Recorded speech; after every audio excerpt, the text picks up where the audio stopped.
Okay guys, चलो very good evening and welcome back to the taxation class जहां हम GST पढ़ने वाले हैं। राइट, कल हमने काफी चीजें देखी थी। राइट, थोड़े से बैकग्राउंड में गए थे हमने थोड़ा सा ओवरव्यू देखा था। राइट, आज भी सेम चीज ही होने वाली है। As I have promised you कि पहले हम पूरा सब्जेक्ट का, पूरे जीएसटी का, पूरे टॉपिक का ओवरव्यू लेंगे, बैकग्राउंड समझेंगे कि यार हमें अगले 2-3 महीने पढ़ना क्या है और ये सब क्यों, what is the reason. Practically चीजों को देखते हैं और फिर एग्जाम ओरिएंटेड के रास्ते पे आगे निकलते हैं। ठीक है, चलिए। हमने कल शुरुआत की थी कि यार अगर मुझे कुछ कमाना है तो बीच में गवर्नमेंट आ जाता है टैक्स लेने के लिए। ऐसा नहीं है कि यार वो टैक्स लेकर चले जाता है, बट उसके बदले में हमें काफी सारी चीजें देता है, जैसे हमने इस चार्ट में देखा था। Right, be it infrastructure, be it security, be it health care, be it education, be it research and so on and so forth. Right, so we have seen that it is a compulsory levy. Compulsory tax देना है, आप ना नहीं बोल सकते government को, compulsory देना है। And there is no direct benefit in return. हाँ, इनडायरेक्ट बेनिफिट मिल रहा है, जैसे हमने देखा। राइट, उसके बाद हमने देखा था कि इंडियन टैक्सेशन सिस्टम में, अगर इंडिया के टैक्स स्ट्रक्चर की मैं बात करूं तो इंडिया में बेसिकली कितने टैक्स है? 2 टैक्स है। One is direct tax, another one is indirect tax. Right, हमने देखा था कि अगर मैं डायरेक्ट टैक्स की बात करता हूं, राइट, अगर मैं डायरेक्ट टैक्स की बात करता हूं तो बेसिकली इनकम टैक्स आ जाता है, जहां पे टैक्स पेयर डायरेक्टली गवर्नमेंट को अपने सैलरी में से कुछ पैसा, अपने बिजनेस प्रॉफिट में से कुछ पैसा, अपने प्रोफेशनल रेसिट्स में से कुछ पैसा दे देता है। राइट, यहां पे 5 हेड्स ऑफ इनकम होते हैं। आपके जितने भी सोर्सेस ऑफ इनकम हो, जितनी भी आपकी इनकम है, इन सभी इनकम को आपने इन 5 हेड्स के अंदर डिवाइड करना है, कैटेगराइज करना है और गवर्नमेंट को उसके ऊपर टैक्स पे करना है। राइट, सैलरी इनकम था, हाउस प्रॉपर्टी था, profits and gains from business and profession था, कैपिटल गेन्स था एंड अदर सोर्सेस था। राइट, हालांकि इनडायरेक्ट टैक्स की अगर मैं बात करूं, इनडायरेक्ट टैक्स की कंसेप्चुअली अगर मैं बात करूं, इनडायरेक्ट टैक्स की, हम डायरेक्ट खुद नहीं पे करते गवर्नमेंट को, जाता तो हमारे पॉकेट से ही है, बट ये थ्रू दी सप्लायर जाता है। हमारा जो सप्लायर है उसको हम पे करेंगे, वो जाके गवर्नमेंट को पे करेगा। कुछ इस तरीके से हमने एक चार्ट भी देखा था जहां डिटेल में डिफरेंस बिटवीन डायरेक्ट टैक्सेस था, इनडायरेक्ट टैक्सेस था। इफ यू रिमेंबर, मैंने ये चार्ट आपको पढ़ने के लिए कहा था, याद है क्या? फिर हमने इसको डिस्कस भी किया था। इसमें सबसे इंपॉर्टेंट पॉइंट क्या था कि यार सेम पर्सन रिस्पॉन्सिबल है और सेम पर्सन के पॉकेट से टैक्स जारी है क्या? जी हां। कौन से केस में? डायरेक्ट टैक्सेस में। डायरेक्ट टैक्सेस में इंसिडेंट्स और इंपैक्ट दोनों सेम पर्सन के ऊपर है, बर्डन सेम पर्सन के ऊपर है, आप उसको शिफ्ट नहीं कर सकते। जितना ज्यादा आप कमाओगे उतना ज्यादा आपने टैक्स भरना है। डायरेक्ट टैक्स की बात कर रहा हूं, इनकम टैक्स की। It is progressive in nature. Varies when we were talking about indirect taxes, यहां पे बर्डन शिफ्ट किया जा सकता है। जी हां, अगर आप नहीं टैक्स भरना चाहते हो, आप किसी को बेच दो, उसके पास से पैसा लो, गवर्नमेंट को दे दो, as simple as that. But हां, यहां पे इंसिडेंट्स, रिस्पॉन्सिबिलिटी, बर्डन अलग अलग है। पैसा कंज्यूमर के जेब से जा रहा है, but consumer is not responsible to pay. Supplier is responsible to calculate, collect from the consumer and pay to the government. I hope things are clear. Right, अच्छा, ये रिग्रेसिव है। आप करोड़पति हो, लखपति हो या सिर्फ पति हो, तो भी आपको कितना भरना पड़ेगा? जो भी वहां पे फाइनल प्राइस है उतना ही। अगर 1 लाख रुपीस का मोबाइल फोन है, उसके ऊपर अगर 10% जीएसटी रेट है, तो आप करोड़पति हो, लखपति हो, सिर्फ पति हो या सिर्फ 1 रुपया आपके पास पड़ा है, तो भी आपकी रिस्पॉन्सिबिलिटी 10% है तो 10% ही रहेगी। ऐसा नहीं कि यार मैं करोड़ों कमा रहा हूं तो मैं ज्यादा टैक्स पे कर सकता हूं, तो मुझे यहां गवर्नमेंट बोलेंगे ज्यादा पे कर। नहीं, ऐसा नहीं है। Regressive in nature. राइट, तो ये बेसिक फंडा हमने देखा था। अच्छा, हमने देखा था कि इनडायरेक्ट टैक्सेस में जीएसटी के अलावा there are some other taxes for which we will be having a discussion today. Right, at the same time direct taxes जो है, इसमें इनकम टैक्स के साथ वेल्थ टैक्स हुआ करता था, जो अबॉलिश हो चुका है। आज के डेट पे वेल्थ टैक्स नहीं है। ठीक है, चलिए, ग्रेट। हमने सब्जेक्ट के बारे में कुछ एफएक्यूज देखे थे। मैंने आपको बताया था हम किस तरीके से क्या क्या कन्वर्ट करेंगे, किस तरीके से क्या क्या पढ़ने वाले हैं। राइट, कैसे हमारे नोट्स रहेंगे, etcetera etcetera.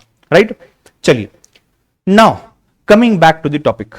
Right, coming back to the topic, GST. Sir full form के अलावा अभी भी कुछ नहीं पता है, थोड़ी थोड़ी सी आइडिया है, जितना सर आपने डिफरेंस बताया है, बट उसमें भी सर हमने इनडायरेक्ट टैक्स और डायरेक्ट टैक्स समझा है, हमने जीएसटी एज सच नहीं समझा अभी तक, स्पेसिफिकली जीएसटी नहीं समझा। बात करते हैं जीएसटी के ऊपर।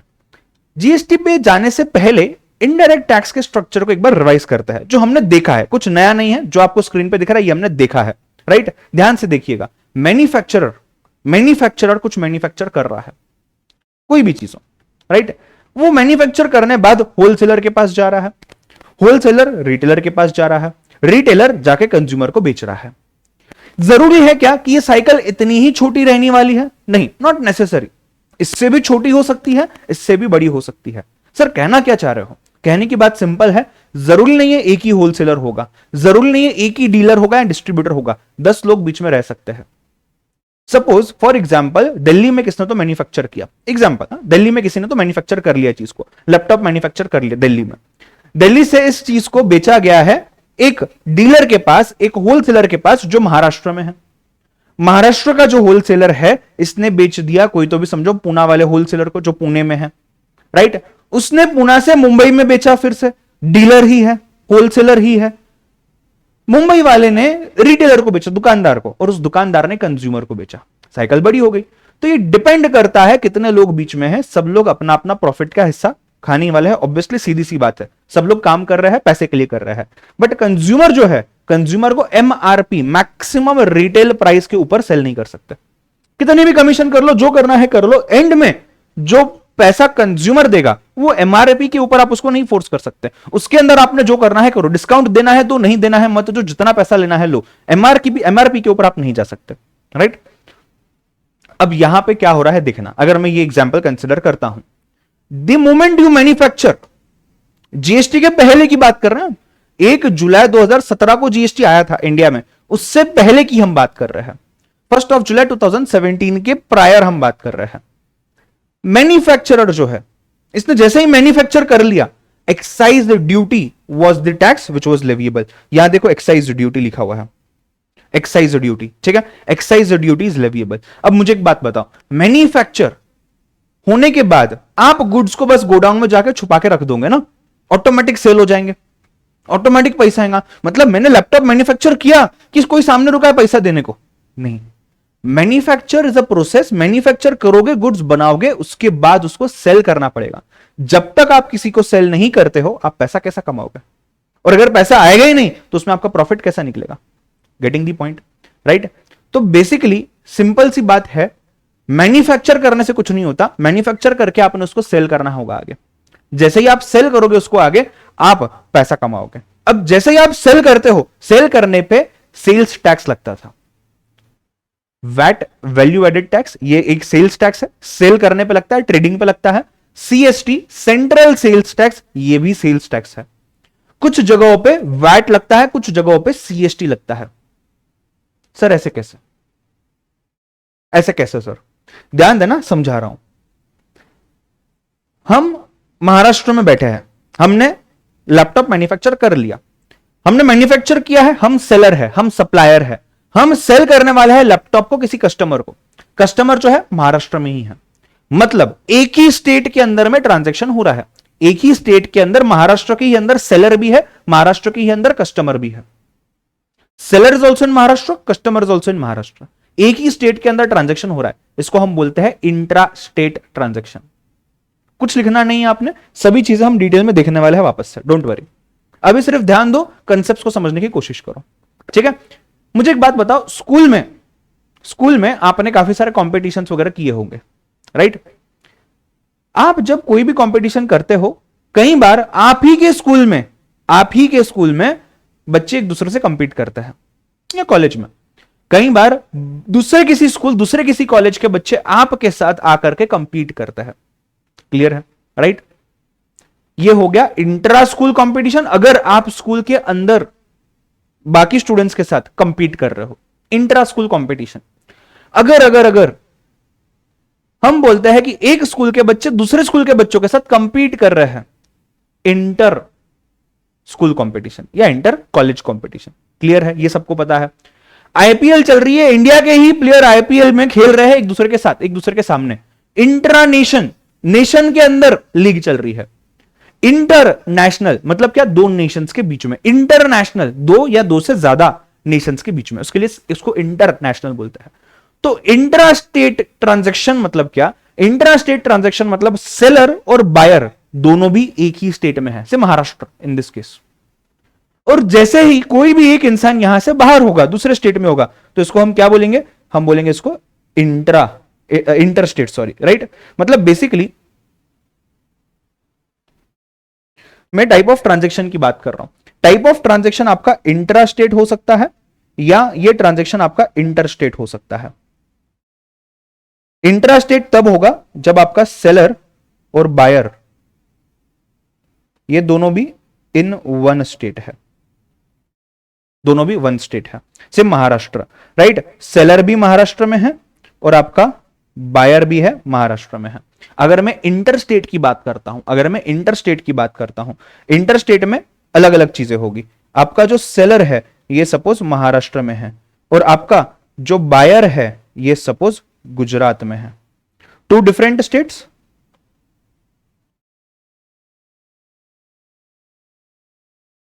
दो अलग अलग स्टेट्स, राइट। तो बेसिकली इंट्रा स्टेट आप बोलोगे जब एक ही स्टेट में है, इंटर स्टेट आप बोलोगे जब टू डिफरेंट स्टेट्स में आपका ट्रांजैक्शन हो रहा है। मैं चाहता हूं आप इस चीज को लिख ले, गो फॉर इट फास्ट। स्क्रीन थोड़ी सी छोटी दिख रही है आज एक्चुअली, जो जहां पे मैं लिख रहा हूं वो बन जाएंगी, डोंट वरी।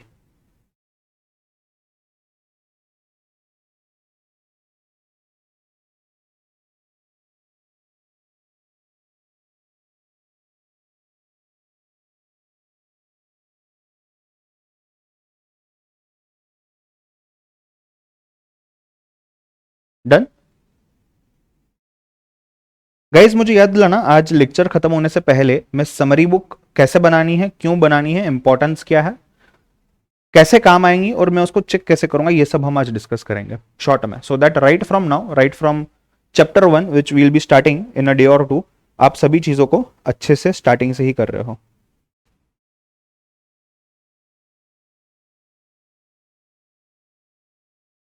अगर टाइप ऑफ सप्लाई जो मैंने आपको बताया है कि यार type of transaction intra inter, यही डिफरेंस क्या है, अगर ये आपको क्लियर हुआ है तो प्लीज थम्स अप दे देना चैट बॉक्स में, लाइव बैच वालों।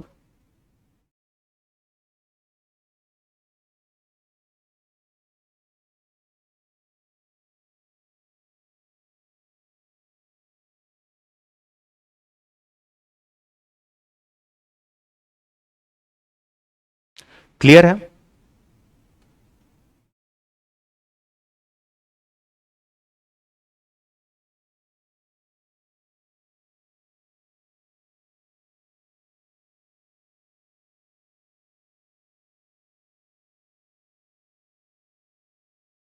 कुछ लिखा है मैंने, अगर आपका ट्रांजैक्शन इंट्रा स्टेट होता है एक ही स्टेट के अंदर में तो उस स्टेट का वैट लगता है।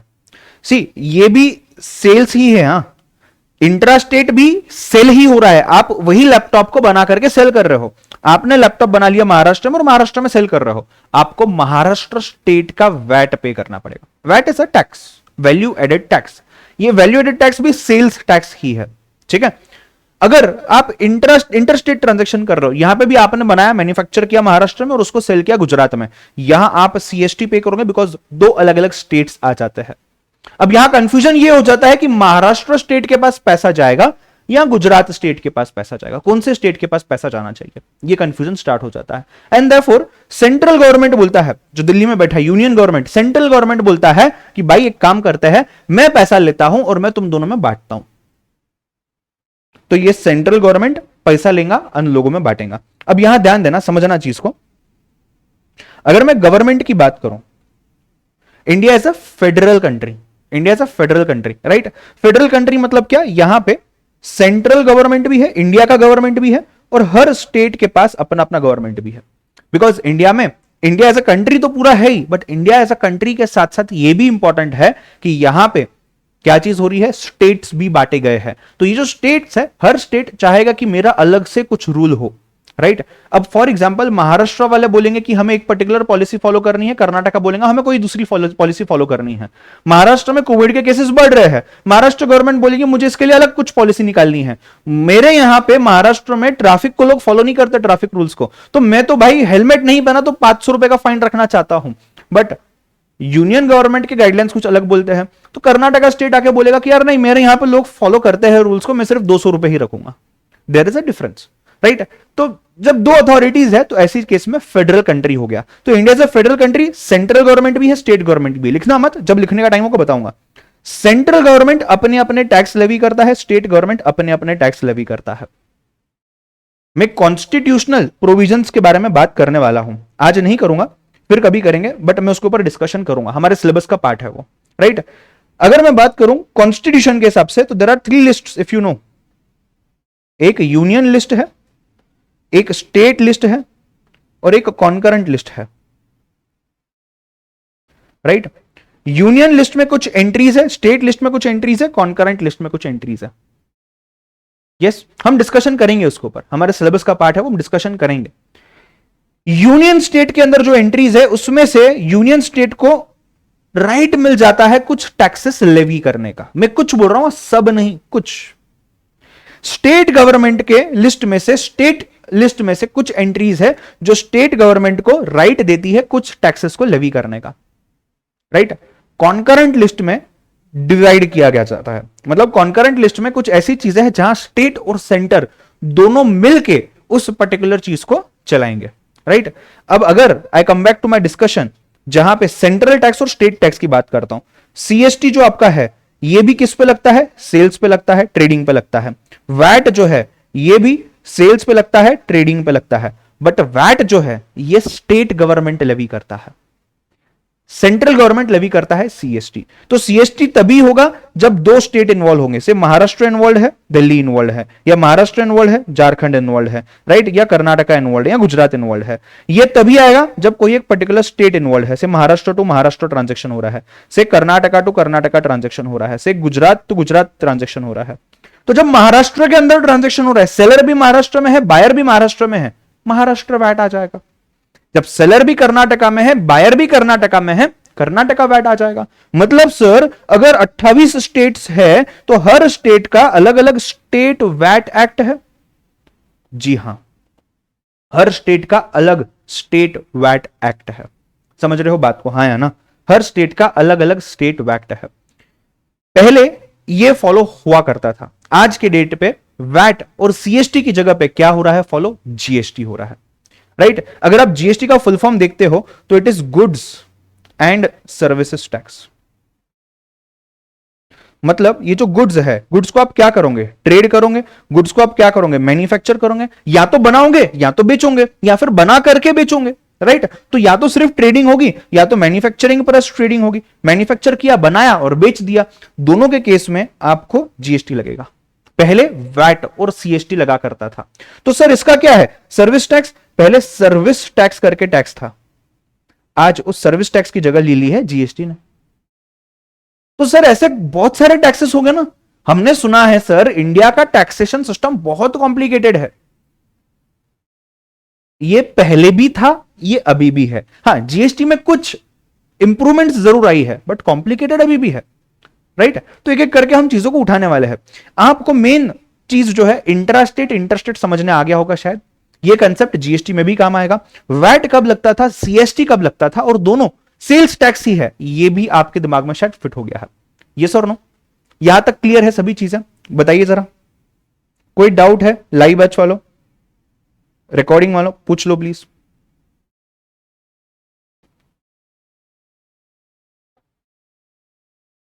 क्लियर है यहां तक, राइट।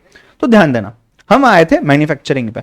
मैं मैन्युफैक्चर करता हूं, मैन्युफैक्चर करके इमीडिएटली सेंट्रल गवर्नमेंट आएगा, भाई एक्साइज दे, तूने मैन्युफैक्चर कर लिया, कुछ नया बना लिया तूने, पैसा दो, एक्साइज ले ले, ठीक है।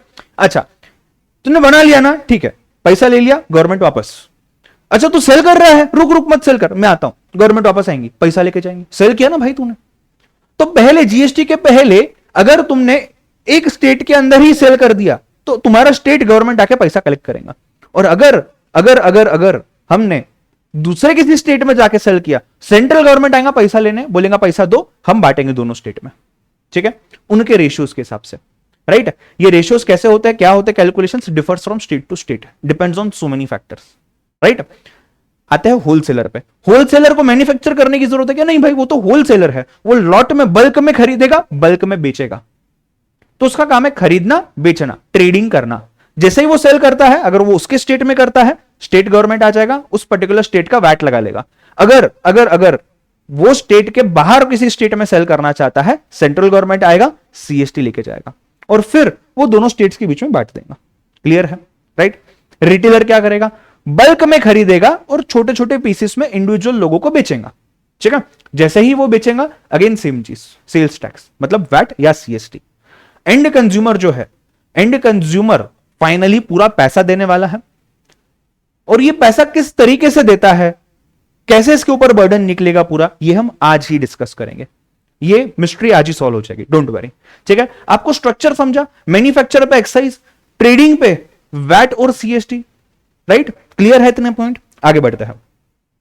चलिए ध्यान देना, आज हम जीएसटी का मैकेनिज्म तो समझेंगे, बट उसके पहले मैं थोड़ा सा हिस्ट्री में जाना चाहता हूं, right. Before discussing few things with you, I would like you to go through this, मतलब रीड करो इसको, राइट। आपके पास 2 मिनट है और एक स्लाइड है इसकी 2015 से 17 तक की, मैं दिखाता हूं, रीड करो, देखो कितना समझता है, हम डिस्कस करते हैं इस चीज को।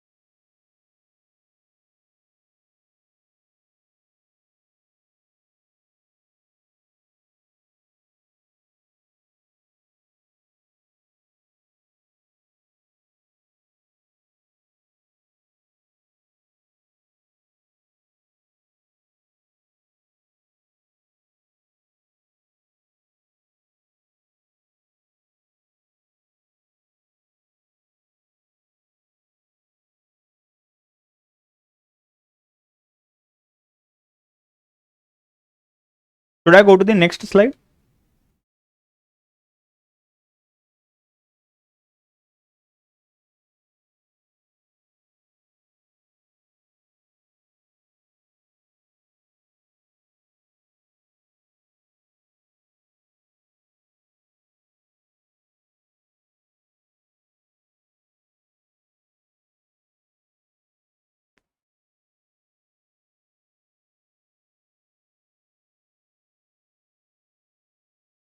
डन, 4 ही पॉइंट थे यहां तो।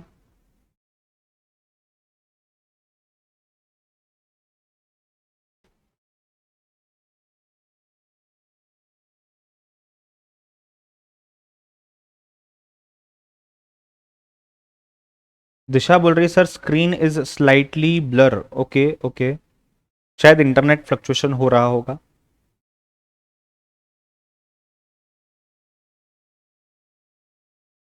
मैं एक्सप्लेन करता हूं चीजों को, don't worry.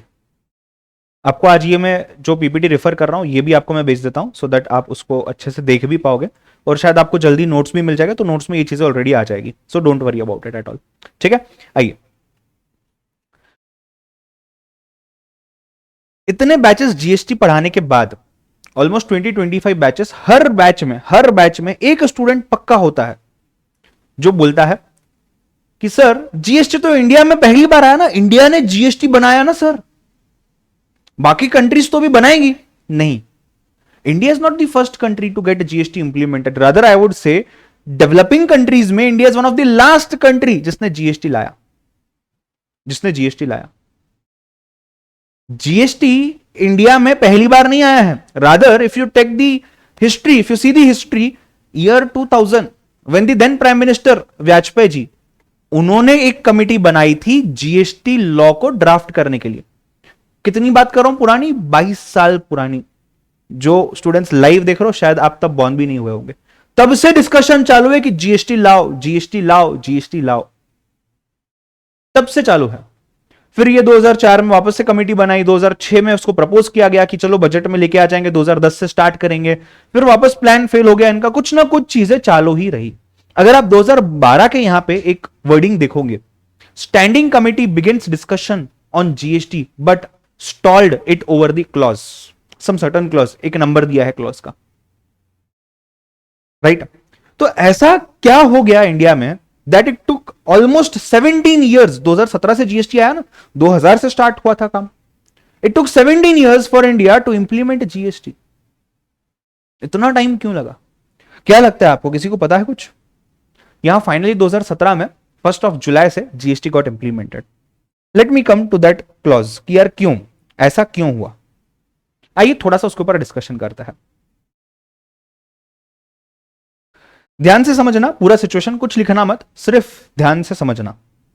There is something called as production based tax and there is something called as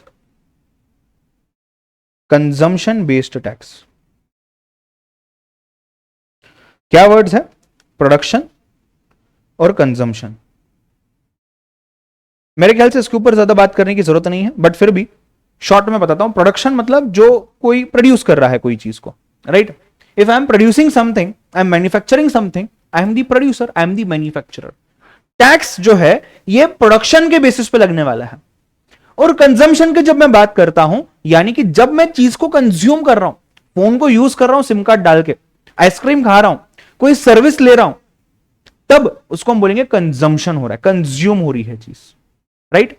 production और कंजम्पशन में सभी को डिफरेंस समझने आया है ना? कोई ऐसा है जिसको अभी भी कंफ्यूजन है कि यार प्रोडक्शन और कंजम्पशन में सर क्या डिफरेंस होता है? अगर ऐसा कुछ होगा तो आप आगे नहीं समझ पाओगे, मुझे पहले ही बताओ, उस चीज को क्लियर करेंगे पहले, राइट? प्रोडक्शन मतलब क्या?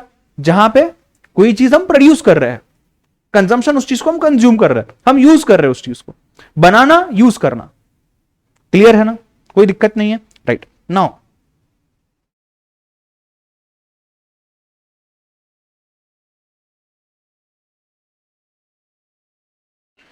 मतलब कहने का मतलब यह है कि जो जीएसटी टैक्स है, यह टैक्स कंजम्पशन बेस्ड टैक्स है।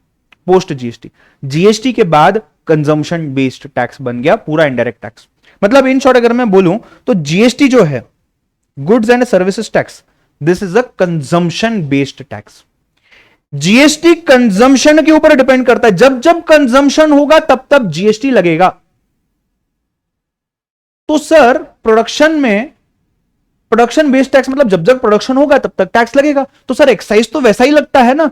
नहीं, मैं लिटरली प्रोडक्शन की बात नहीं कर रहा हूं। अगर मैं यहां पे वैट बोलूं, एक्साइज बोलूं, कोई भी टैक्स बोलूं, कोई भी टैक्स पे बोलूं, देखो आज के डेट पे एक्साइज जो है उसकी जगह ले ली है जीएसटी ने, बट जीएसटी तो कंजम्पशन बेस्ड टैक्स है। तो सर प्रोड्यूस होगा तो कंज्यूम तो होगा ही ना कहीं ना कहीं, तो प्रोडक्शन के ऊपर भी टैक्स लगेगा क्या? जी हां, प्रोड्यूस करोगे, मैन्युफैक्चर करोगे तो भी जीएसटी लगेगा। सर मैं कंफ्यूज हो रहा हूं, कुछ नहीं समझ रहा सर, समझाता हूं, ध्यान दो।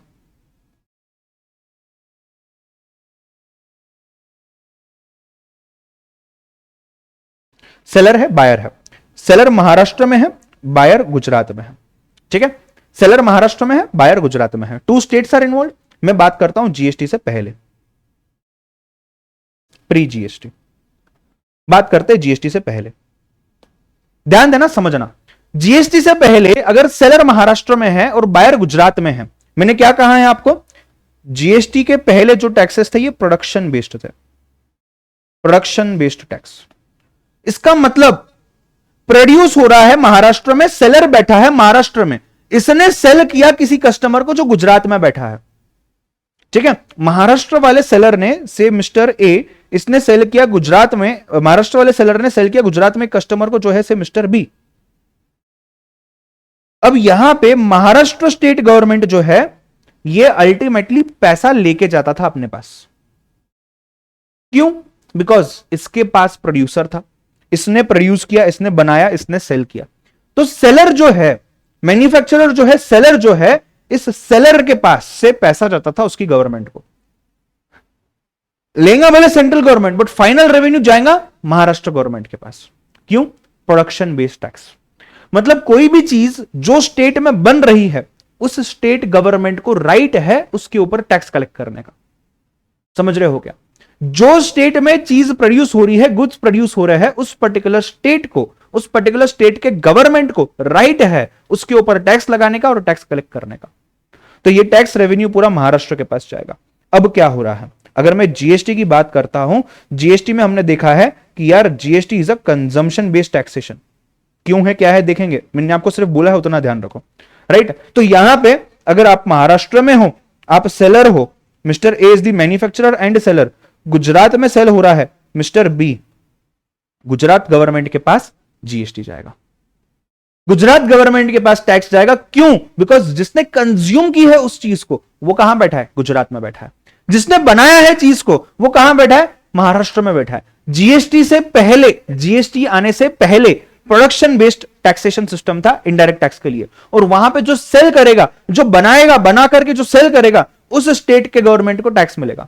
हालांकि जीएसटी में कंजम्पशन बेस्ड टैक्सेशन आ गया, जो बना रहा है वो इररिलेवेंट है, महाराष्ट्र गवर्नमेंट को कुछ नहीं मिलेगा, पूरा पैसा किधर जाएगा टैक्स का, गुजरात गवर्नमेंट को मिलेगा, पैसा जाएगा गुजरात गवर्नमेंट के पास। क्यों? बिकॉज कंज्यूमर गुजरात गवर्नमेंट में बैठा हुआ है, कंज्यूमर गुजरात में बैठा है ना, तो गुजरात की गवर्नमेंट ने पैसा कलेक्ट करना। थोड़ा सा कुछ क्लैरिटी आ रही है मैं क्या बोलने की कोशिश कर रहा हूं? यस, प्रोडक्शन बेस्ड टैक्स मतलब क्या, कंजम्पशन बेस्ड टैक्स मतलब क्या?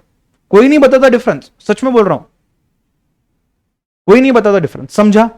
राइट? तो यहां पे प्रोडक्शन बेस्ड टैक्स जब मैं बोलता हूं तो महाराष्ट्र स्टेट गवर्नमेंट के पास पैसा जा रहा है, यहां किसके पास जा रहा है? गुजरात के पास।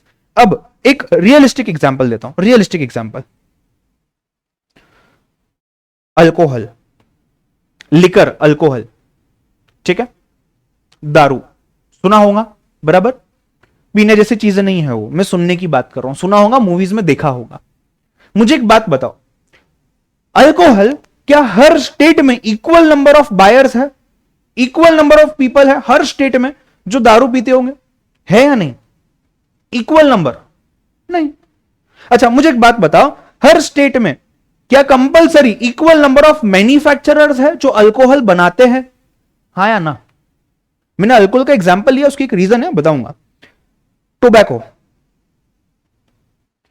क्या सेम सिचुएशन है टोबैको की? हर स्टेट में equal number of tobacco consumers है, हर स्टेट में equal number of tobacco producers है? नहीं। There are some certain states जहां पे आपको अल्कोहल के प्रोड्यूसर्स मिल जाएंगे, जहां पे आपको टोबैको के प्रोड्यूसर्स मिल जाएंगे, कुछ कुछ स्टेट्स में, और कुछ कुछ स्टेट्स से जहां इनके कंज्यूमर्स मिल जाएंगे आपको ज्यादा। ठीक है, अब चलो एक्चुअल स्टैटिस्टिक्स को 2 मिनट साइड में रखते हैं, मैं जस्ट 2-3 स्टेट्स के नाम यहां पे कंसिडर करता हूं, with all due respect to the states. नहीं तो कोई अगर यहां ऐसा होगा कोई पर्टिकुलर स्टेट से, तो बोलेगा सर आप मेरी स्टेट का नाम खराब कर रहे हो, ऐसा कुछ नहीं है भाई, मैं सिर्फ और सिर्फ यहां पे डिस्कशन के लिए स्टेट को ले रहा हूं। सपोज अल्कोहल बोलो या टोबैको बोलो, इसके प्रोड्यूसर्स सबसे ज्यादा से यूपी में है, सबसे ज्यादा से यूपी में है। अच्छा कंज्यूमर्स की बात करता है, चलो सबसे ज्यादा कंज्यूमर्स अल्कोहल के और टोबैको के ये भी यूपी में है। अब मुझे बताओ, एक ही स्टेट इन्वॉल्व है, बनाने वाला कहां है? यूपी में, खरीदने वाला, कंज्यूम करने वाला कहां है? यूपी में। मतलब स्टेट गवर्नमेंट ऑफ यूपी के पास ही टैक्स जाने वाला है जब भी अल्कोहल बनेगा या अल्कोहल बिकेगा। सेम थिंग है प्रोड्यूसर्स के केस में, टोबैको में भी, और कंज्यूमर्स के केस में टोबैको में। ठीक है, अब मैं थोड़ा सा ना क्वेश्चन को चेंज करता हूं, आपको मैं पूछता हूं कि सपोज प्रोड्यूसर है महाराष्ट्र, कंजम्पशन है यूपी। अब आएगा मजा, प्रोड्यूसर है महाराष्ट्र में, सबसे ज्यादा प्रोड्यूसर अल्कोहल के सपोज महाराष्ट्र में है, सबसे ज्यादा प्रोड्यूसर टोबैको के सपोज महाराष्ट्र में है, बट कंजम्पशन हो रहा है यूपी में। यूपी में बहुत लोग बैठे हैं जो टोबैको खाते हैं, टोबैको रिलेटेड प्रोडक्ट्स खाते हैं, अल्कोहल रिलेटेड प्रोडक्ट्स का कंजम्पशन करते हैं। अजम्पशन, हाँ अजम्पशन, और यूपी से होगा, महाराष्ट्र से होगा, तो प्लीज उसको दिल पे मत ले लो, अजम्पशन, राइट।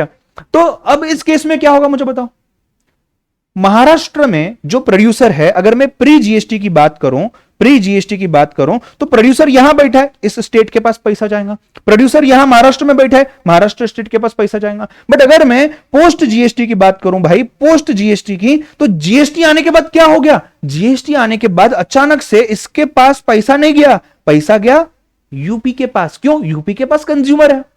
इसके पास पैसा नहीं गया, पैसा गया यूपी के पास। क्यों? यूपी के पास कंज्यूमर्स है। मतलब आपने method of taxation he change कर दिया कि यार जीएसटी के पहले पैसा जाएगा महाराष्ट्र, माला माल होता था महाराष्ट्र गवर्नमेंट। क्यों? दारू बन रहा है बनने दो, टोबैको बन रहा है बनने दो, जानलेवा है रहने दो, पैसा आ रहा भाई।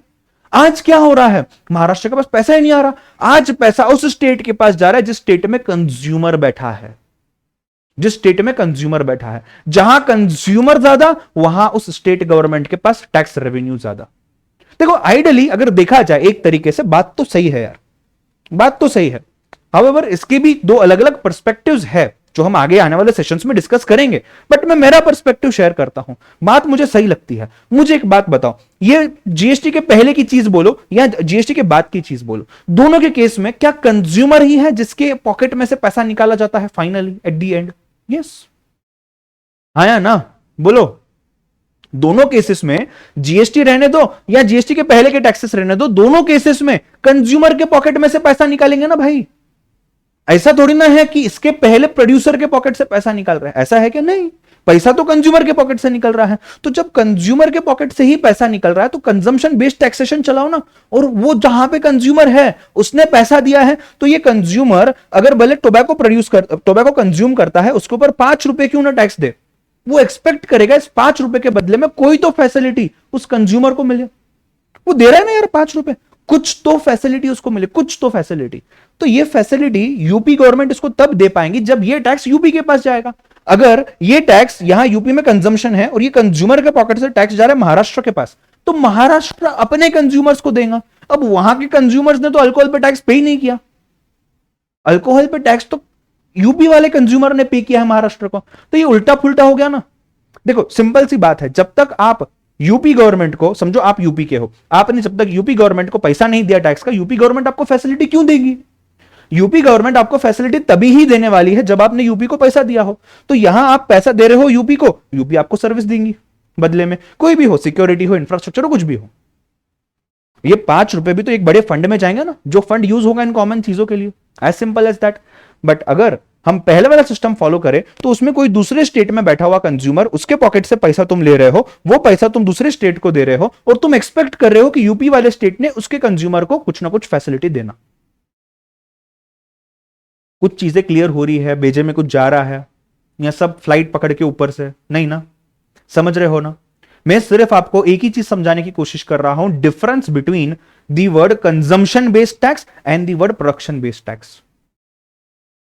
यूजुअली ये जो डिफरेंस है ये हम 15 दिन बाद देखते थे पहले। मैं खुद भी मेरे क्लासेस में इनिशियली 15 दिन बाद पढ़ाता था, बट फिर मैंने रियलाइज किया कि नहीं, अगर स्टार्टिंग में ये पता चल गया ना तो शायद स्टूडेंट आगे की चीजें बहुत आसानी से समझ सकता है। और ये प्रूव हो गया, मैंने करके दिखा, इसके लिए मैं स्टार्टिंग में ले रहा हूं। मुझे सिर्फ 4 स्टूडेंट्स ने बोला है कि सर समझा है, बाकी लोग, व्हाट अबाउट अदर्स? नहीं समझा क्या?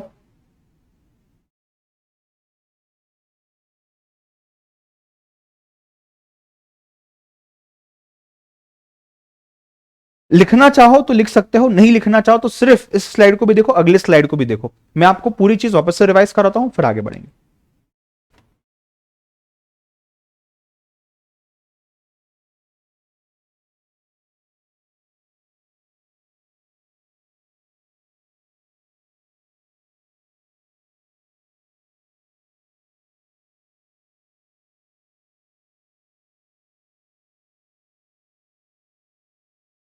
किसी को कोई डाउट है प्लीज पूछो। किसी को अगर ऐसा डाउट है कि सर कुछ नहीं समझा सर, तो भी बताओ, मैं बात करता हूं आपके साथ और मैं एक्सप्लेन करता हूं आपको।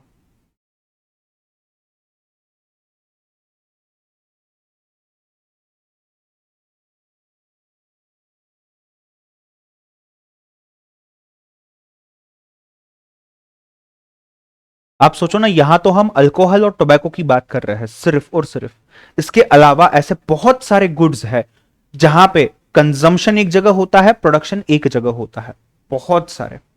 You will find out so many states and so many districts जहां पे प्रोड्यूसर्स ही नहीं है, जहां सिर्फ कंज्यूमर्स है। प्रोड्यूसर फ्रेंडली एनवायरमेंट नहीं है, गवर्नमेंट अलाउ नहीं कर रही है मैन्युफैक्चरिंग वहां पे, पोल्यूशन बहुत ज्यादा हो रहा है, रॉ मटेरियल इजिली नहीं मिल रहा है, ट्रांसपोर्टेशन कॉस्ट बहुत ज्यादा है, लेबर कॉस्ट बहुत ज्यादा है। तो जहां ये सब आसान होगा करना, कोई भी कंपनी चाहेगी वो वहां जाके मैन्युफैक्चरिंग करे ना। आप देखोगे पुणे, मुंबई, लखनऊ एक्सेट्रा, गुजरात में कुछ सिटीज है जहां प्रोडक्शन बहुत अच्छे से होता है और प्रोडक्शन फ्रेंडली एनवायरमेंट है। तो जो भी कंपनीज है जो प्रोड्यूस कर रहे हैं वो चाहेंगे ना कि वो प्रोडक्शन फ्रेंडली एनवायरमेंट में प्रोड्यूस करे, not otherwise, right? But in सब चीजों में बहुत सारे डिफरेंसेस क्रिएट हो जाता है as far as taxation is concern, जो हम देखने की कोशिश कर रहे हैं। अब एक चीज को समझना, क्या इस सिचुएशन में अगर मैं प्री जीएसटी से पोस्ट जीएसटी में जाता हूं, आप समझो हम लोग 2012 में बैठे हैं, राइट? आप महाराष्ट्र गवर्नमेंट हो, मैं यूपी गवर्नमेंट हूं, एज महाराष्ट्र गवर्नमेंट क्या आप चाहेंगे कि जीएसटी इंप्लीमेंट हो इस सिचुएशन में? What is your answer? As Maharashtra government, as the finance minister of the Maharashtra government, as the chief minister of the Maharashtra government, क्या आप लोग, मैं आपसे पूछ रहा हूं, क्या आप लोग चाहेंगे कि हम जीएसटी में जाए, या आप चाहेंगे कि नहीं जो चल रहा है चलने दो? बोलो। ऑप्शन ए आपको दे रहा हूं आप जीएसटी में जाओगे, ऑप्शन बी आपको दे रहा हूं कि आप जीएसटी में नहीं जाओगे। ए या बी? चैट बॉक्स में मुझे आंसर चाहिए, जितना भी आपको समझा है। यह सिचुएशन है, इस सिचुएशन में आप महाराष्ट्र स्टेट गवर्नमेंट के तरफ से बात कर रहे हो, क्या आप चाहोगे कि जीएसटी आना चाहिए, या आप चाहोगे कि सर जीएसटी नहीं आना चाहिए? जिनको क्वेश्चन ही नहीं समझा है ध्यान देना।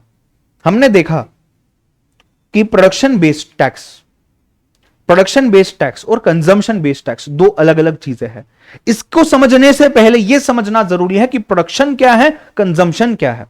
ठीक है, प्रोडक्शन मतलब कोई भी चीज को बनाते हैं हम, जब प्रोडक्शन बोलते हैं, प्रोड्यूस करते हैं, मैन्युफैक्चर करते हैं।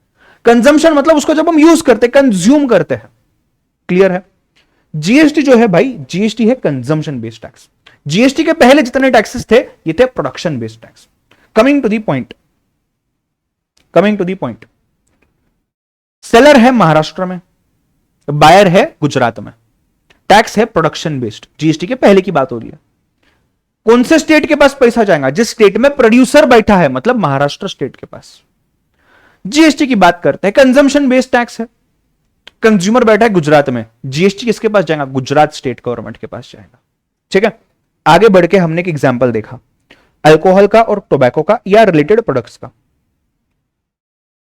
एक स्टेट है महाराष्ट्र जहां प्रोड्यूसर्स अल्कोहल के और टोबैको के बहुत ज्यादा है, बहुत प्रोड्यूसर्स है, रोज के रोज इतना प्रोडक्शन होता है अल्कोहल का भी और टोबैको का भी। अज्यूम कर रहा हूं मैं, suppose UP is a state जहां कंज्यूमर बहुत ज्यादा है, अल्कोहल के कंज्यूमर्स महाराष्ट्र से ज्यादा यूपी में है, टोबैको के प्रोडक्ट्स के कंज्यूमर्स भी महाराष्ट्र से ज्यादा यूपी में है।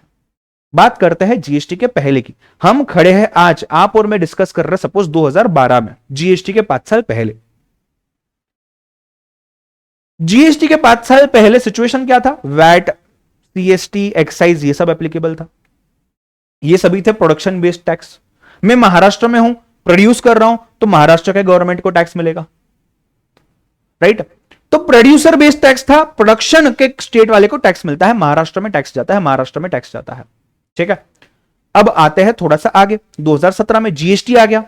जीएसटी आने के बाद यूपी के स्टेट के पास टैक्स रेवेन्यू बढ़ गया। जीएसटी से पहले महाराष्ट्र का टैक्स रेवेन्यू ज्यादा था, क्यों? क्योंकि प्रोड्यूसर ज्यादा थे।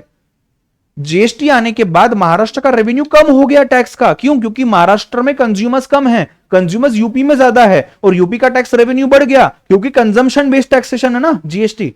तो अब मुझे एक बात बताओ, आपको सिचुएशन समझ नहीं आ गई होगी, मैंने पूरी चीज रिवाइज करवा दी है। Now my question for you is, अगर आप महाराष्ट्र गवर्नमेंट से हो, अगर आप महाराष्ट्र के चीफ मिनिस्टर हो या आप फाइनेंस मिनिस्टर हो, महाराष्ट्र के गवर्नमेंट के आप इलेक्टेड रिप्रेजेंटेटिव हो, राइट? आप 2012 में जीएसटी लाने के लिए आप यूनियन गवर्नमेंट को, सेंट्रल गवर्नमेंट को और बाकी स्टेट्स को सपोर्ट करेंगे या नहीं? अगर आपको लगता है कि हां आपने एज अ महाराष्ट्र गवर्नमेंट आपने जीएसटी को सपोर्ट करना चाहिए, तो आप ए टाइप करेंगे। अगर आपको लगता है नहीं करना चाहिए, जीएसटी नहीं आना, तो आपने बी टाइप करना है। वेट कर रहा हूं मैं आपका। जो लोग बी बोल रहे हो, मुझे रीजन बताओ क्यों, रीजन बताओ क्यों। Why not GST? क्यों नहीं चाहिए जीएसटी? सिंपल सी बात है ना एकदम, आपका रेवेन्यू कम हो जाएगा, आपको टैक्स मिलेंगी नहीं, आपके पास जितने कंज्यूमर है आपको उतना ही टैक्स मिलेगा, आपके पास प्रोड्यूसर्स इतने ज्यादा है, आपको टैक्स नहीं मिलेगा। अगर कंजम्पशन बेस्ड टैक्सेशन है तो यूपी गवर्नमेंट हाँ बोलेगा। अब अपन थोड़ा सा साइड चेंज करते हैं, अब आप हो यूपी गवर्नमेंट की तरफ से, ऑप्शन सी आप जीएसटी के लिए हाँ बोलोगे क्या, या ऑप्शन डी आप जीएसटी के लिए ना बोलोगे क्या? आप यूपी गवर्नमेंट से हो। अब सी समझा क्या? सभी को कंसेप्ट समझा है? Production based tax and consumption based tax. अभी आपको समझ गया होगा मैं क्यों ये सब बता रहा था और ये सब से आपका क्या कनेक्शन है। सिंपल सी बात है, यहां पे देखना, जो हमने यहां देखा, स्टेट एग्री नहीं हो रहे थे कि हमें जीएसटी चाहिए। स्टैटिस्टिकली अगर मैं बात करूं, स्टैटिस्टिक्स डेटा के हिसाब से, तो there are some states in India जो एक पर्टिकुलर चीज के ऊपर बहुत प्रोडक्शन करता है, and on the other hand there are some states in India जो कुछ चीजों को ज्यादा ही कंज्यूम कर लेते हैं। Only 4-5 states and number. ये सभी स्टेट्स ने बोला कि यार अगर प्रोडक्शन से कंजम्पशन कर लेते हो तो हमारा नुकसान है, हमारा नुकसान है, हम जीएसटी के लिए हां नहीं बोलेंगे, जो चल रहा है चलने दो, जो चल रहा है चलने दो। ये एक इकलौती रीजन है कि जीएसटी इतने टाइम तक इंडिया में इंप्लीमेंट नहीं हुआ, इतने टाइम तक इंडिया में जीएसटी इंप्लीमेंट नहीं हुआ, क्योंकि स्टेट्स एग्री ही नहीं कर रहे थे जीएसटी में आने के लिए। आखिर में जब Modi government came into power in 2014, इन लोगों ने एक चीज सोची कि यार हम आने वाले 2-3 सालों में ना सभी स्टेट्स के साथ मीटिंग लेते हैं, कंटिन्यूअस मीटिंग्स लिए, और एंड में इन्होंने ये कंक्लूड किया कि हम कुछ कंपेंसेशन देंगे, हम कुछ कंपेंसेशन देंगे। ये कंपेंसेशन उस स्टेट को मिलेगा जिस स्टेट का रेवेन्यू लॉस हो रहा है just because of GST. GST अगर आ रहा है ना तो कोई स्टेट का नुकसान हो रहा है, जैसे हमने देखा यहां पे महाराष्ट्र स्टेट का नुकसान हो रहा है, तो मोदी जी ने बोला चलो महाराष्ट्र स्टेट को हम लोग कुछ कंपेंसेशन दे देंगे, और ये कंपेंसेशन देके महाराष्ट्र स्टेट को रेडी कर लिया कि भाई चलो अब तुम भी आ जाओ जीएसटी में हां बोल दो। फिर गुजरात ने हाथ उठाया, गुजरात को बोला ले भाई तू भी ले ले कंपेंसेशन, तू भी आ जा जीएसटी में हां बोल दे। कर्नाटका ने हाथ उठाया, कर्नाटक भी बोला ले भाई तू भी ले ले कंपेंसेशन, तू भी आ जा। अब आप सोच रहे होंगे कि ये जो कंपेंसेशन है ये कंपेंसेशन कौन देगा? सेंट्रल गवर्नमेंट देना चाहिए ना कंपेंसेशन। अल्टीमेटली पैसा सेंट्रल गवर्नमेंट के पास जा रहा है ना। देखो पहला या तो सेंट्रल गवर्नमेंट ने पैसा देना, दूसरा या तो उस स्टेट ने पैसा देना जो स्टेट अभी पैसा ज्यादा कमा रहा है जीएसटी की वजह से। As simple as that. मेरे को तो एकदम सिंपल मैथ्स यही समझता है, बट इन्होंने इसमें भी चाल चली, इन्होंने कहा कि नहीं ऐसा कुछ नहीं होगा। हम किसके लिए कर रहे हैं जीएसटी? किस इंसान के लिए हम ला रहे हैं? कंज्यूमर के लिए ला रहे हैं, तो भाई उसी के पॉकेट से कंपेंसेट किया जाएगा। तो सेंट्रल गवर्नमेंट ने कहा कि मैं एक काम करूंगा, मैं जाऊंगा हर कंज्यूमर के पास, उसके पास से कंजम्पशन, उसके पास से कंपेंसेशन उठाऊंगा और वो कंपेंसेशन लाके तुमको दे दूंगा। समझ रहे हो बात को? हाँ या ना? There is a separate tax called as compensation cess, GST compensation cess, GST compensation cess. Sir cess word का मतलब क्या है? आप इसको इनकम टैक्स में डिटेल में पढ़ेंगे, मैं भी आपको आगे डिस्कस कराऊंगा, but simply speaking it is tax on tax. आपके जीएसटी के ऊपर अलग से टैक्स लगेगा और ये किसी स्पेसिफिक पर्पस के लिए होता है। ये जो टैक्स है ना ये जीएसटी है आपका, उस जीएसटी के ऊपर आपको एक टैक्स लगता है जिसको हम सेस बोलते हैं। मतलब भाई हमने तो कुछ खाया पिया ही नहीं, फिर भी हमारे इसमें से पैसा निकाल के लिए गए। मुझे बताओ ना, हम तो हमारे नॉर्मल उतना ही कंजम्पशन कर रहे हैं यार। कोई स्टेट को तकलीफ है जस्ट बिकॉज कोई स्टेट में प्रोड्यूसर ज्यादा थे, कंज्यूमर कम थे, उस स्टेट को तकलीफ हो रही है, उसके लिए मेरी जेब में से क्यों पैसा निकाल रहे हो भाई? अच्छा इसमें एक चीज तो एग्री की जरूर सेंट्रल गवर्नमेंट ने कि ये हमेशा हमेशा का नाटक नहीं चलेगा। हम 1 साल के लिए, 2 साल के लिए, 5 साल के लिए सेस को चलाएंगे, उसके बाद हम बंद कर देंगे, तब तक कंपेंसेशन मिल जाएगा ना आपको। समझ रहे हो बात को? हाँ या ना? सभी को क्लियर है जीएसटी कंपेंसेशन सेस क्यों और क्या है, और production based tax, consumption based tax क्या है? हिस्ट्री के हिसाब से देखा जाए जीएसटी इतने साल इंप्लीमेंट क्यों नहीं हुआ, क्यों तकलीफ में थी ये चीज, ये भी क्लियर है? हाँ या ना? Can I get a thumbs up?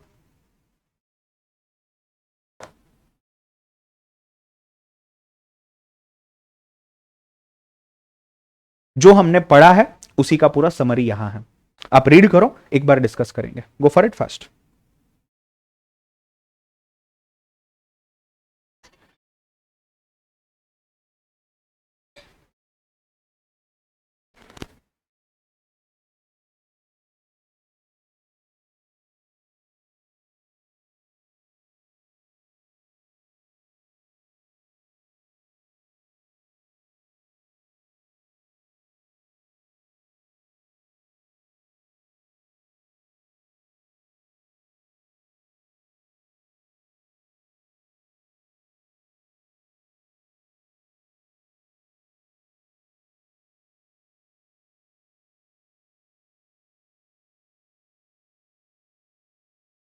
Guys जेपा, क्या हमने जो ये पौने घंटे में डिस्कशन किया है 40, 45, 50 मिनट्स में, क्या वही चीज आपको यहां पे स्लाइड पे दिख रही है?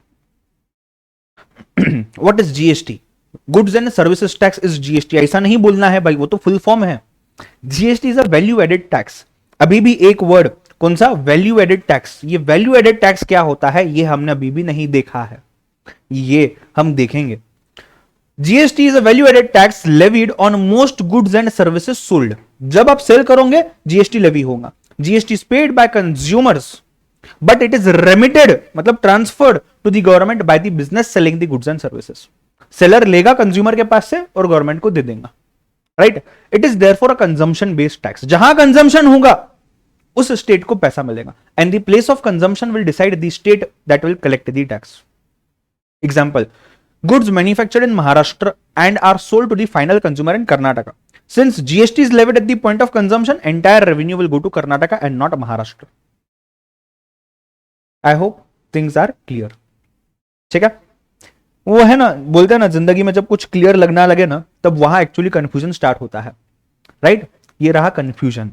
कंफ्यूजन नहीं, एक्चुअल में बहुत ही अच्छी चीज है ये। अगर इस स्लाइड को, अगर इस मैकेनिज्म को आप समझ लोगे ना तो आप समझ लो आपको जीएसटी समझने आ जाएगा।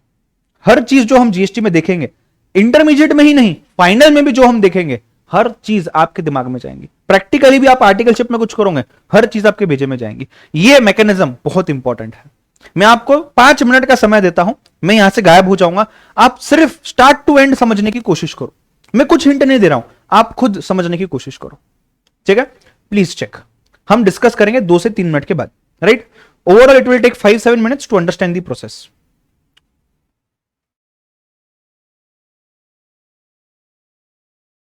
हो गया है अगर आपका देख के पढ़ के तो मुझे बता देना। जो रिकॉर्डेड फॉर्म में देख रहे हो प्लीज पढ़ना है अच्छे से और मुझे बताना है।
Guys done.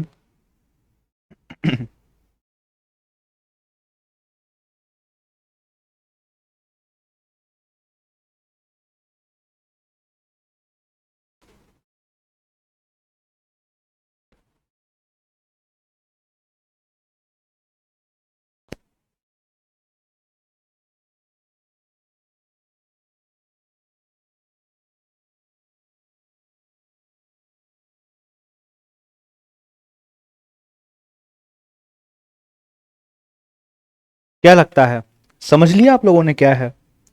कोई बताना चाहेगा क्या है इस चार्ट में? Yes, anyone?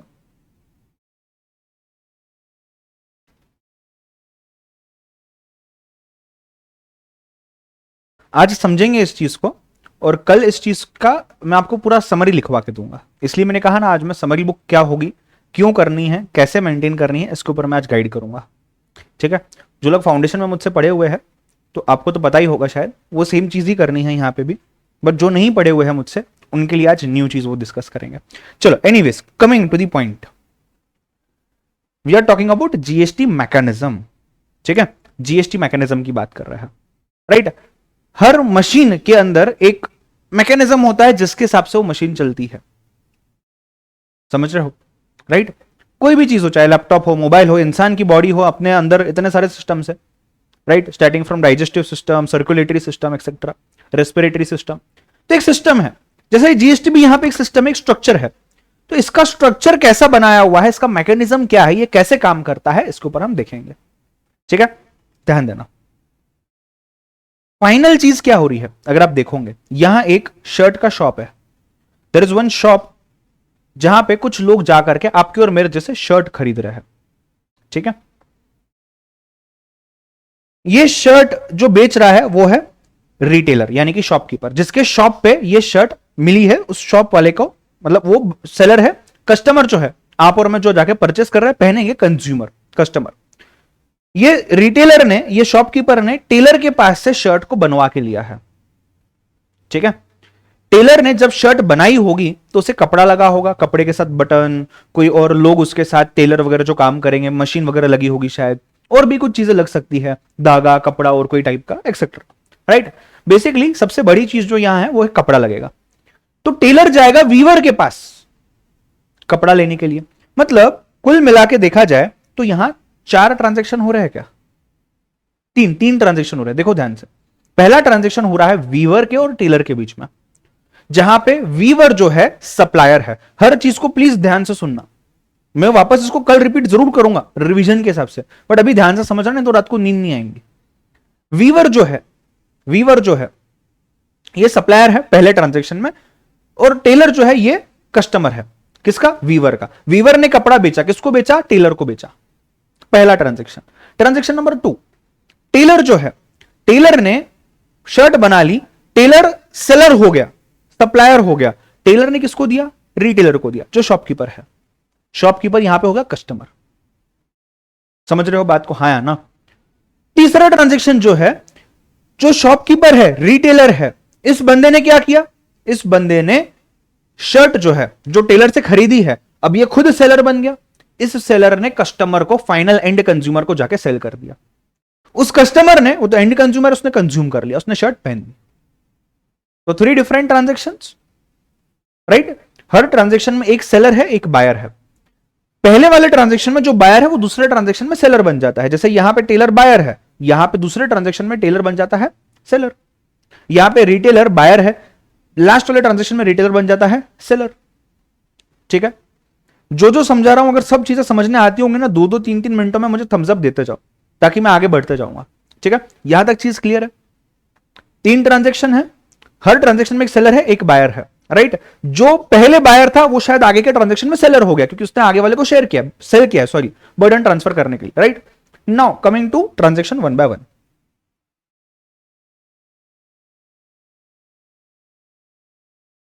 चलिए पहले ट्रांजैक्शन को डिस्कस करते हैं।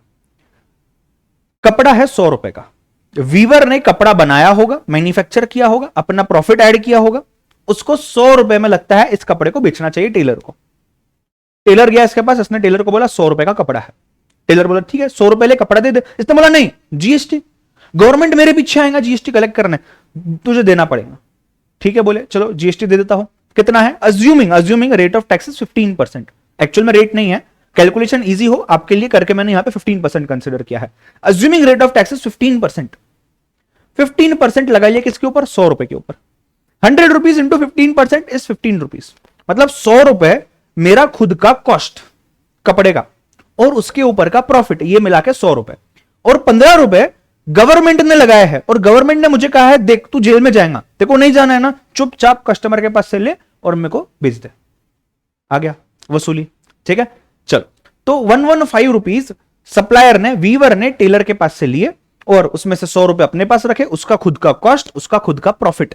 बचे हुए 15 रुपए तो उसके कभी थे ही नहीं, ये तो गवर्नमेंट ने बोला है इसे कलेक्ट करना। ये बेचारा तो गवर्नमेंट के बिहाफ पे कलेक्ट कर रहा था, गवर्नमेंट के पास से, गवर्नमेंट के बिहाफ पे ले लिया कस्टमर के पास से, यानी कि टेलर के पास से, और ये देखो गवर्नमेंट को जाके 15 रुपए दे दिए।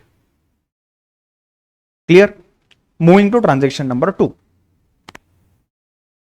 कौन कौन है अभी, अभी जो है आपका ट्रांजेक्शन है टेलर और रिटेलर के बीच में। टेलर जो है ये बन जाता है आपका सप्लायर, ये टेलर कस्टमर था पहले। अब टेलर ने क्या किया, 100 रुपए का कपड़ा खरीदा, बटन धागा लोग उसके जो थे मशीन वगैरह सब कुछ कर लिया, प्रेस वगैरह करना था उसको, इस्त्री करनी थी, सब कर लिया, ठीक है। इसने बोला 250 रुपए के नीचे मैं शर्ट नहीं बेच पाऊंगा। शॉपकीपर आया लेने के लिए, शॉपकीपर को बोला 250 रुपए प्लस जीएसटी, ठीक है। सेम साइकिल जीएसटी का, इसके पास आएगा गवर्नमेंट तो इसको इसके पास से लेना है, इसको अपनी रिस्पॉन्सिबिलिटी, अपना काम जो लॉ के हिसाब से ये बराबर से पूरा करना है। रिटेलर के पास से इसने 250 plus 15% GST that is 37.5, calculation कर लो, 287.5 रुपीज टेलर ने रिटेलर के पास से लिए। अपने पास कितना रखा, 250 रुपया, ये इसका खुद का कॉस्ट है, उसका प्रॉफिट है। बचा हुआ 37.5 रुपीज जो है ये इसने क्या किया, गवर्नमेंट को दे दिया, गवर्नमेंट के बिहाफ पे लिया है ना, बराबर। तो यहां देखना नीचे, ये गया 37.5 रुपीज गवर्नमेंट को देने।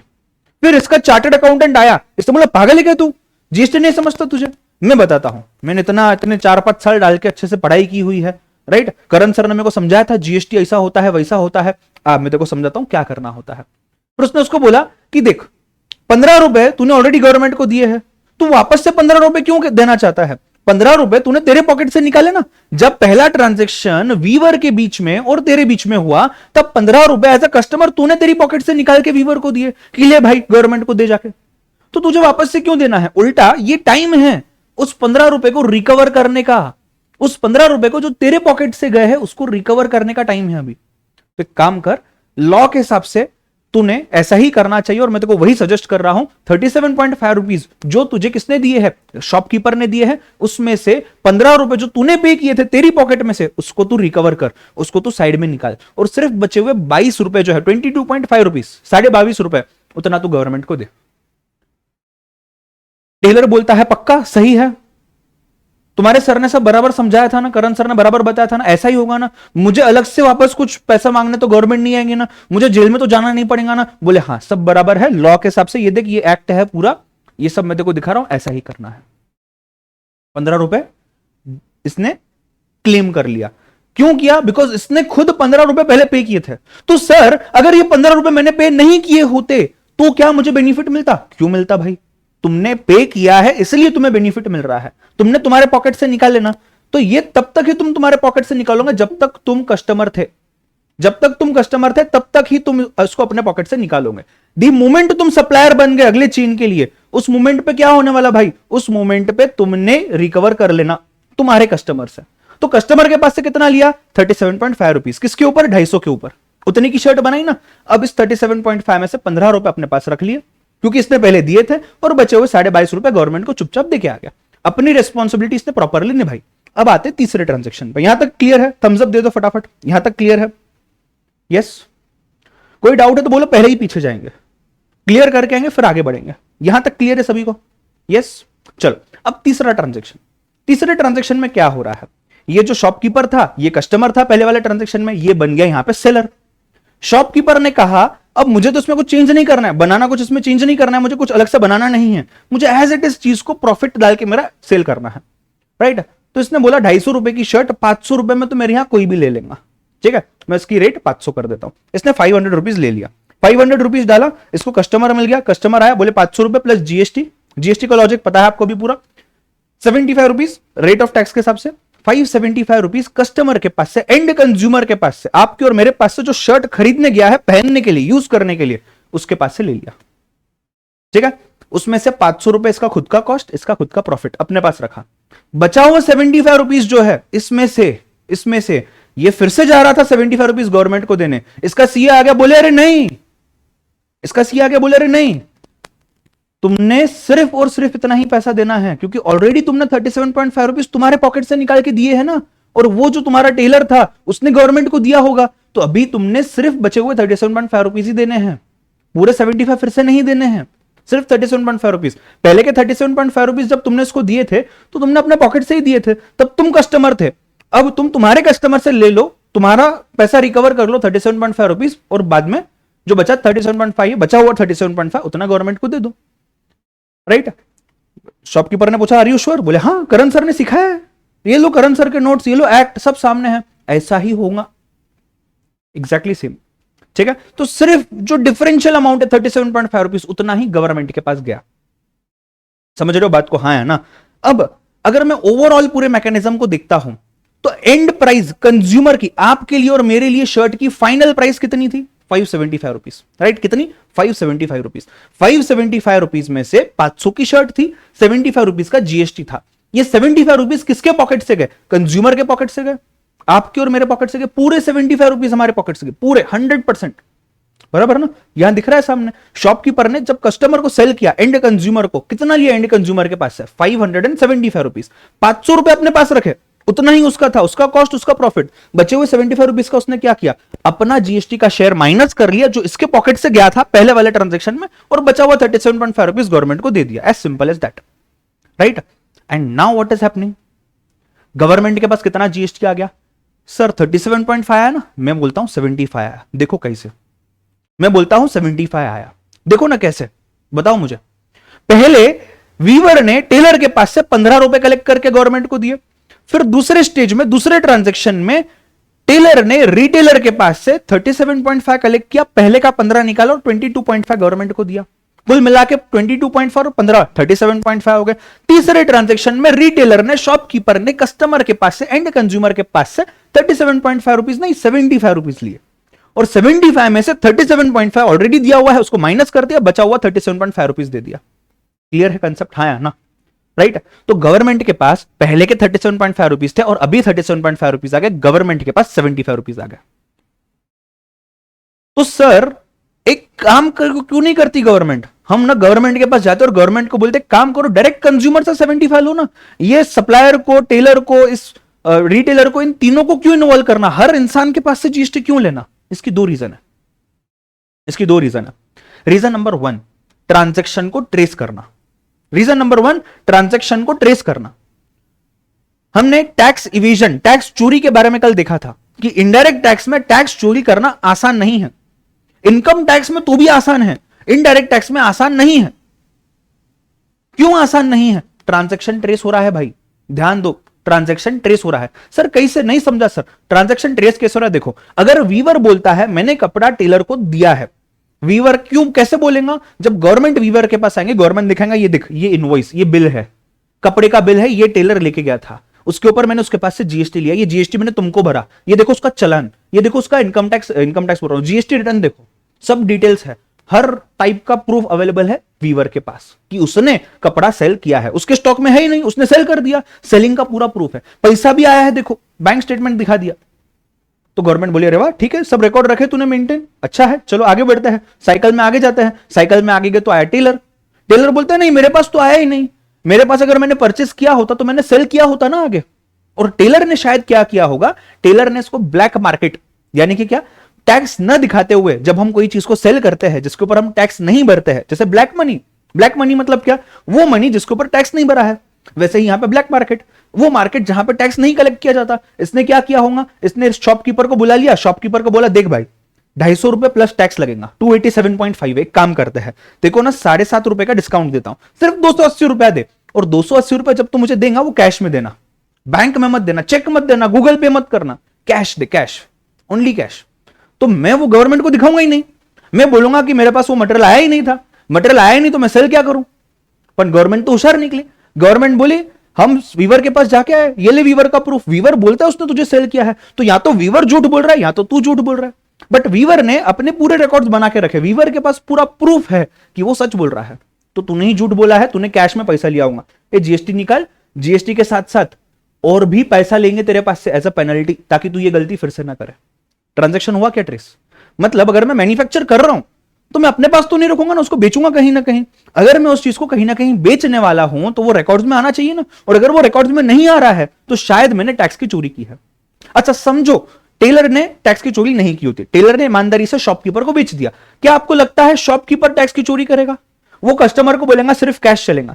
आप देखो, आप जब खुद जाते रहोगे काफी दुकानों में कोई भी चीज खरीदने, आपको लोग सामने से बोलते रहेंगे कि यार कैश देना, हाँ या ना, आपको लोग बोलते होंगे कैश देना। अब ये जो आपके पास से कैश ले रहा है, आपके पास से तो टैक्स भी ले रहा है उस कैश में, बट क्या वो एक्चुअली में वो कैश में से जीएसटी निकाल के गवर्नमेंट को पे कर रहा है क्या? Who knows, you never know. आप थोड़ी ना उसके अकाउंट जाके चेक करोगे, आप थोड़ी ना उसके टैक्स के बंदे से जाके बात करोगे, उसके सीए से बात करोगे, हाँ या ना? समझ रहे हो जो मैं बोल रहा हूं? थम्स अप दो हाँ तो। यस। तो सिंपल सी बात है, टैक्स की चोरी करना ये स्ट्रक्चर की वजह से, इस साइकिल की वजह से मुश्किल हो जाता है, number 1। And number 2, value added tax word था। क्या वर्ड था भाई? Value added tax. हमने देखा था जैसे जैसे मेरी वैल्यू बढ़ेगी गुड्स की, वैसे वैसे टैक्स बढ़ते जाएगा।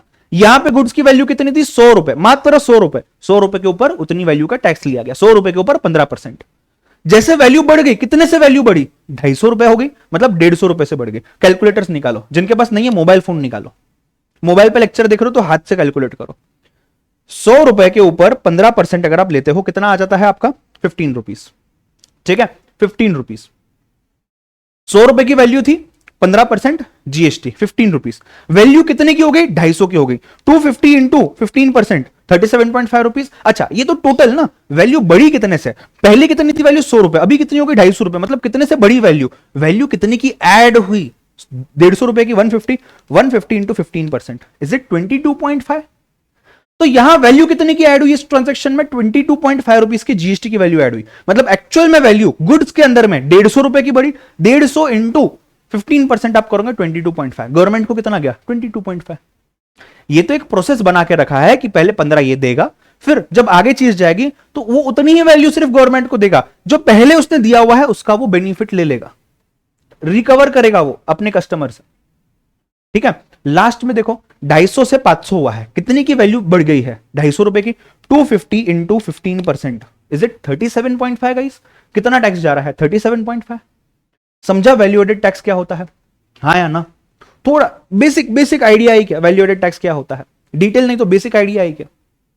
यस। मतलब जीएसटी के बाद दो फायदे हुए हैं। हालांकि ऐसा सिमिलर स्ट्रक्चर जीएसटी के जैसा पहले भी था, पहले भी ऐसा ही था, बट थोड़े से चेंजेस थे। हम देखेंगे कल जब हम वापस आगे बात करेंगे, हम इस बारे में देखेंगे क्या हो रहा है। सिंपली इस केस में आपने अगर ये मैकेनिज्म समझा होगा अच्छे से, मैं फिर से रिवाइज करवाऊंगा, अभी नहीं नेक्स्ट लेक्चर में, बट एक बार ध्यान देना क्या हो रहा है इस केस में। पहली चीज, ट्रांजैक्शन ट्रेस हो रहा है। इन चार ही लोगों में से कोई भी डिसएग्री नहीं कर सकता कि मैंने सेल नहीं किया या मैंने परचेस नहीं किया। अगर वो ऐसा करता है तो उसके पास प्रूफ होना जरूरी है। अगर प्रूफ नहीं है तो उसके ऊपर फाइन पेनल्टी लगाया जाएगा। ठीक है। दूसरी चीज, जितनी जितनी वैल्यू बढ़ेगी गुड्स की, उतना उतना टैक्स बढ़ेगा। यहां 100 रुपए की वैल्यू, 150 की वैल्यू बढ़ रही है 22.5, यहां पे 250 की वैल्यू बढ़ रही है 37.5। This is why GST is called as value added tax. Coming back to the last slide, यह देखना यहां क्या था, GST is a value added tax. मैंने वैल्यू एडेड टैक्स क्लियर करवा लिया। ठीक है, पूरे सिलेबस में एक वर्ड भी अपन नहीं छोड़ेंगे। यहां वैल्यू एडेड टैक्स बचा था, मैंने यहां पे उसको क्लियर कर दिया मैकेनिज्म में। सभी को समझा है? यस और नो? पूरा मैकेनिज्म सभी को समझा है? हाँ या ना? बताइए प्लीज। क्लियर है? मजा आ रहा है? समझ रहा है जीएसटी क्या है? इंटरेस्टिंग है? एंजॉय कर रहे हो? यस। उतना डिफिकल्ट नहीं जितना तुम समझ के आए थे जीएसटी में। ये बहुत आसान है, हालांकि प्रोसेस कॉम्प्लिकेटेड है, अपन उसको इतने आसानी के साथ डिस्कस कर रहे हैं। एंड आई प्रॉमिस पूरा सिलेबस ऐसे ही आसानी के साथ अपन डिस्कस करेंगे, डोंट वरी। जहां कोई बोरिंग पार्ट भी रहा ना, मेरी जिम्मेदारी है उसको आपके लिए इंटरेस्टिंग कैसा बनाना है। जहां कुछ डिफिकल्ट रहा उसको सिंप्लीफाई अपन करेंगे, वो मेरा होमवर्क है, प्रोवाइडेड आप आपका होमवर्क करोगे जब भी प्रैक्टिस करने दूंगा, जो भी करने दूंगा। ठीक है, राइट। चलिए, अब मैं जो भी बता रहा हूं, जितना भी बताया हुआ हूं मैं पूरी चीज शॉर्ट में रिवाइज करवाता हूं। ध्यान देना, डिटेल में रिवीजन अगले सेशन में फिर से करेंगे। महक आपका क्वेश्चन सॉल्व हो जाएगा, ध्यान देना। सभी बच्चे ध्यान देना, सभी स्टूडेंट्स जिनको समझा है वो भी ध्यान दो, बिकॉज आपको लग रहा है आपको समझा है। इसमें बहुत सारे कंफ्यूजन आएंगे और आगे, और जो स्टूडेंट्स को नहीं समझा प्लीज ध्यान देना। 3 ट्रांजैक्शन है। एंड में कस्टमर ने शर्ट परचेस की है, कस्टमर जाएगा रिटेलर के पास, रिटेलर गया टेलर के पास, टेलर गया वीवर के पास। थोड़ा सा फास्ट जा रहा हूं, ध्यान देना। वीवर ने 100 रुपए का कपड़ा बनाया है, वीवर ने बोला 100 रुपए में बेचूंगा, उसके ऊपर जीएसटी लगाएगा वो, राइट। 115 रुपए टेलर के पास से लिए, 100 रुपए अपने पास रखे, अपना कॉस्ट अपना प्रॉफिट 15 रुपए गजा के गवर्नमेंट को दे दिए, बिकॉज गवर्नमेंट ने कहा था कि जब भी तू सेल करेगा मेरा शेयर उसमें डालना। ठीक है, डाल दिया। टेलर ने अपना उसके ऊपर काम किया, उसको कॉस्ट लगा, उसने प्रॉफिट ऐड किया अपना 250 रुपए फिक्स की प्राइस। रिटेलर आया, रिटेलर को बोला 250 रुपए दे, शर्ट लेके जा प्लस जीएसटी 287.5। अब जब टेलर गवर्नमेंट को पैसा देने जा रहा था तो उसके सीए ने उसको रोक लिया, बोला यार 15 रुपए तूने ऑलरेडी दिए है ना, फिर से क्यों दे रहा है, पागल है तू, बहुत पैसा होगा तेरे पास, काम कर 15 रुपए माइनस कर, क्योंकि तूने पहले दिए है जब तू कस्टमर था। अब तू सेलर बना है ना, तो तू तेरे कस्टमर के पास से ले, तेरे कस्टमर ने दिया ना, उसमें से 15 रुपए साइड में कर, ये तेरा खुद का है जो तूने दिया है जब तू कस्टमर था, इसको रिकवर करना है। अभी बचे हुए 22.5 रुपीज गवर्नमेंट को दे दिया, right. Third calculation, third transaction, retailer ने कहा 500 रुपए के नीचे शर्ट नहीं बेचूंगा मैं। कस्टमर आया 500 प्लस 75 जीएसटी 575, 500 रुपए अपने पास रखे, अपना कॉस्ट अपना प्रॉफिट, 75 रुपीज जो इसके नहीं थे इसने गवर्नमेंट के बिहाफ पे कलेक्ट किए हैं, ये इसने क्या कर दिया, इसने ये पैसा उठाया और पैसा गवर्नमेंट को दिया। इसको इसके सीए ने वापस से रोका, बोले पागल है क्या, तू कस्टमर था तब तूने 37.5 रुपीज पे किए थे टेलर को, उसको साइड में निकाल, रिकवर करने का मौका है भाई, और तू तेरे कस्टमर के बाकी का बैलेंस जो 37.5 तो ना गवर्नमेंट को दे दे। इस मैकेनिज्म को फॉलो क्यों करना है और डायरेक्टली कस्टमर से क्यों 75 रुपीज गवर्नमेंट नहीं लेती, इसके दो रीजन है। पहली रीजन है ट्रांजैक्शन को ट्रेस करना, जो गवर्नमेंट चाहता है ताकि टैक्स की चोरी ना हो, राइट। सी सिंपल सी रीजन है, जो कस्टमर है आपके और मेरे जैसे जो कस्टमर है, अभी समझो आप स्टूडेंट हो, आप क्यों जीएसटी के अंदर रजिस्टर करोगे। इट इज नॉट एक्सपेक्टेड कि आपको जीएसटी पता होना चाहिए, इट इज नॉट एक्सपेक्टेड कि आपने अपने पॉकेट से 75 रुपीज निकालने और गवर्नमेंट को जाके देने हैं। भाई मैंने उस दुकान से शर्ट ली थी, उसके ऊपर का जीएसटी प्लीज इसका हिसाब लो, ये लो चालान बनाओ मेरे को दे दो, ऐसा क्यों करेंगे। मतलब ये तो वही बात हो गई ना कि सिग्नल पे आप ट्रिपल सीट जा रहे हो, 3 दोस्त मिलकर पार्टी करने, आपको पुलिस वाला नहीं पकड़ रहा है, फिर भी आप खुद उतर के, मैंने ना वो 3 लोग बैठे हम, तो मैंने सोचा फाइन भर लूं, ये तो ऐसी बात हो गई, तो आप क्यों जाओगे ना, आपका नुकसान हो रहा है। तो इसीलिए ये मैकेनिज्म सेट किया है, क्योंकि अनऑर्गेनाइज सेक्टर है। अनऑर्गेनाइज सेक्टर मतलब क्या, कोई भी कस्टमर हो सकता है, कोई भी सेक्टर से हो सकता है, पढ़ा लिखा हो सकता है, अनपढ़ हो सकता है, बट टैक्स तो हर एक को पे करना है। तो कस्टमर के ऊपर हम जिम्मेदारी नहीं डाल सकते, हाँ हम सेलर के ऊपर जिम्मेदारी डाल सकते हैं, बिकॉज वो बिजनेस कर रहा है, वो अर्न कर रहा है उसमें से, तो सेलर के ऊपर हमने जिम्मेदारी डाल दी है। अब ट्रांजैक्शन ट्रेस कैसे हो रहा है, ये तो मैंने आपको बता दिया कि यार यहां पे भी ट्रांजैक्शन ट्रेस हो रहा है, इसका सेलिंग हो रहा है, इसका परचेस हो रहा है। अगर इसने सेल किया तो उसने परचेस किया ही होगा, ऐसा तो नहीं हो सकता कि ये बोल रहा है मैंने इसको सेल किया, ये बोल रहा है मैंने इससे परचेस नहीं किया, यहां तुम पकड़े जाओगे, राइट। यहां तो चीज तुम्हारे स्टॉक में रहनी चाहिए, या तो तुमने सेल कर देनी चाहिए, सेल कर दिए टैक्स पे करो, स्टॉक में है तो दिखाओ, क्लियर। अच्छा अब बात आती है वैल्यू एडेड टैक्स की। सर ये वैल्यू एडेड टैक्स क्या है। GST is a value added tax, VAT was a value added tax, CST was a value added tax. जितनी वैल्यू तुम्हारी बढ़ने वाली है उतनी टैक्स तुम्हारी बढ़ेगी। यहां तुम्हारी वैल्यू कितनी थी, 100 रुपए थी, तुम्हारी मतलब गुड्स की 100 रुपए थी, 100 रुपए के ऊपर कितना परसेंट जीएसटी, 15%, 15 रुपीज गवर्नमेंट को गया।